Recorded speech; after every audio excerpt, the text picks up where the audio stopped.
இப்போ இயேசு இந்த உலகத்துல பிறந்த நாள், அதுதான் கிறிஸ்துமஸ் விழா. முக்கியம்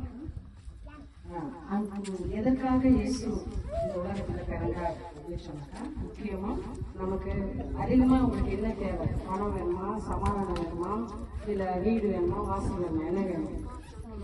சமாதானம் இல்லையா? எல்லாருக்கும் என்ன வேணும்? இன்னைக்கு சமாதானம். அந்த சமாதானத்துக்காக தான் இன்னைக்கு என்ன பண்றோம்? நம்ம உழைக்கிறோம். எல்லாரும் சமாதானமா இருக்கணும், வீட்டுல எல்லாரும் ஆசைப்படுறோம்.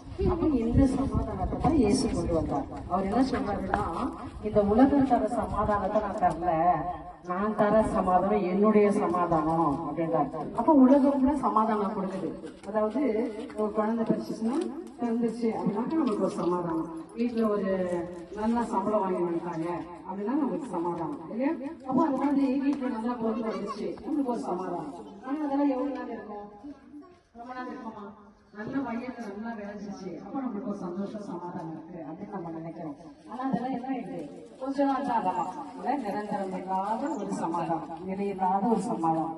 அப்ப ஆண்டவர் சொல்றாரு, இயேசு சொல்றாரு, இப்படி ஒரு சமாதானத்தை, அழிஞ்சு போற சமாதானத்தை நான் கொடுக்க மாட்டேன். நான் உங்க உள்ளத்துல எப்பொழுதுமே மழை வந்தாலும், மழை வரலனாலும், வெயில் வந்தாலும், புயல் வந்தாலும், எது வந்தாலும், பூகம்பங்கள் வருது, நிலச்சரிவுகள் வருது இல்லையா, அதெல்லாம் வந்தா கூட உங்களுக்குள்ளாக இயேசு அப்பா உங்களுக்கு சமாதானம் ஒரு நாளும் அது அழிவே அடையாது. அப்படிப்பட்ட சமாதானத்தை கொடுக்கறதுக்கு தான் இயேசு என்ன சொன்னாரு, நான் சமாதானத்தை கொடுக்கறதுக்கு தான் நான் வந்தேன் அப்படின்னாரு. அப்ப இதை கட்டிப்பட்டு இந்த ஊர் என்ன ஊரு? புதூர். இந்த புதூர்ல இருக்கிற எல்லா மக்களுக்கும் இயேசு சாமி என்ன சொல்றாரு, உங்களுக்கு நான் என்ன தரேன்னு சொல்றாரு. நான் பொண்ணை கொடுக்கல, வெள்ளியை கொடுக்கல, அதெல்லாம் நீங்களே சம்பாதிச்சுக்கிறீங்க. அப்ப நான் தரது என்ன? சமாதானம் அப்படின்றாரு. என்ன தரனா?